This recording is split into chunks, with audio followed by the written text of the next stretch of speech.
Some women are putting off becoming mothers. Could be for careers, financial stability, or simply waiting for the right person. News 4 talked to two who turned to egg freezing to hit pause on their biological clocks. Alexis Zotos shares their stories. Dr. Argavan Salas has spent nearly half her life training to be a surgeon to help others. So I knew it was going to be long.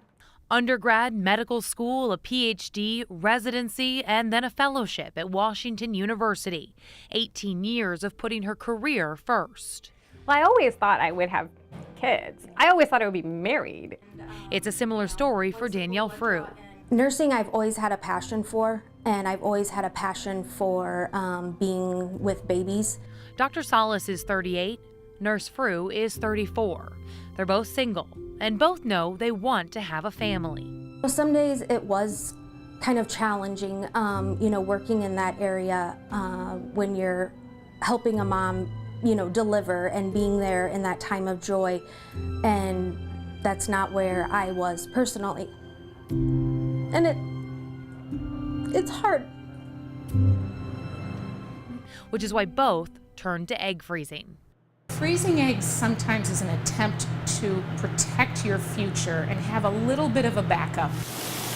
Egg freezing is still relatively new. The American Society for Reproductive Medicine only declassified it from experimental in 2012. Dr. Amber Cooper explains at age 35, a woman reaches what's called advanced maternal age. Egg pools start going down even in the 20s. And whether it's career choices or waiting for the right person, more and more women are looking to hit pause on their biological clock. I just knew the older I was getting, and just having not met the right one yet, I wasn't getting any younger. So that's why I wanted to do something for myself. At Vios Fertility Clinic in Swansea, they are seeing more and more women interested in freezing their eggs. So how does it work? It's about 8 to 10 days of injections. After a series of hormone injections, egg retrieval happens under sedation. Magnified, here is what those unfertilized eggs look like. And those eggs are frozen within an hour of the procedure. The age of a woman when she freezes her eggs can have an impact on the success of eventually having a baby. If those eggs are frozen before age 35, success rates and transfers can be really 60, 70, 80% and higher.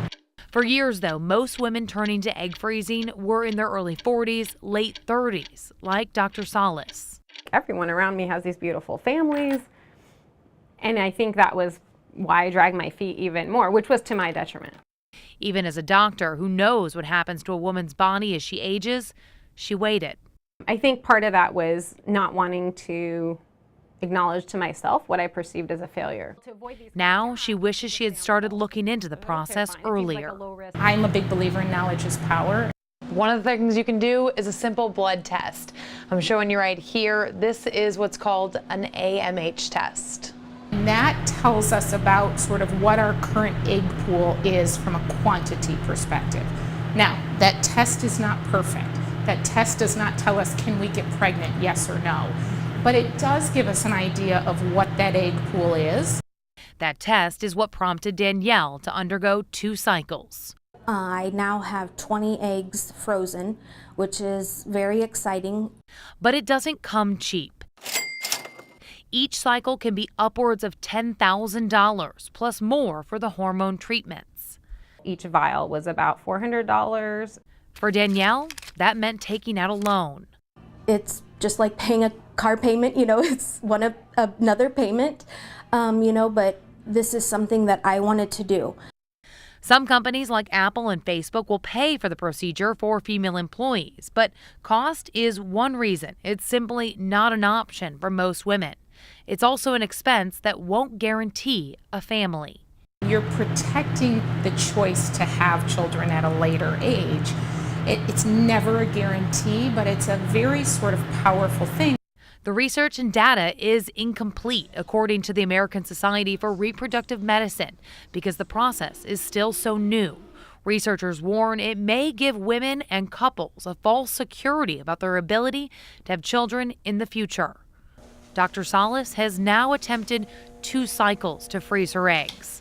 they weren't successful. So I'm going to try a third protocol. It's why she wrote an article for Time magazine with the headline, "I spent my fertile years training to be a surgeon. Now it might be too late for me to have a baby." And at the end of the day, I hope to have a long career. I hope to retire. And then is anyone going to remember the paper that I published? I mean, maybe, but they're not going to come hold my hand, because I wrote a great paper or got that grant. So family ultimately, I think, is what really matters to most of us. And it's why she hopes sharing her story will create a dialogue, a chance for other young professionals to start thinking about what they want their future to look like. If I could go back to that time and do it, I would, because nothing will ever make up for not being able to have your children. Now, in that story, you saw me take a blood test, that AMH test, as a 30-year-old woman who ideally would like to wait a few years to have children. It gives me a snapshot of what my egg supply is, and this is what they recommend for women who are thinking about this. It by no means is a perfect test. It doesn't know what it's going to be like in a year or 2 years, but it does give women that information that if they are curious, they can then take that next step and talk to their doctor. More information than they would have without the test. Yep. Yeah. All right. Thank you, Alexis. Thanks.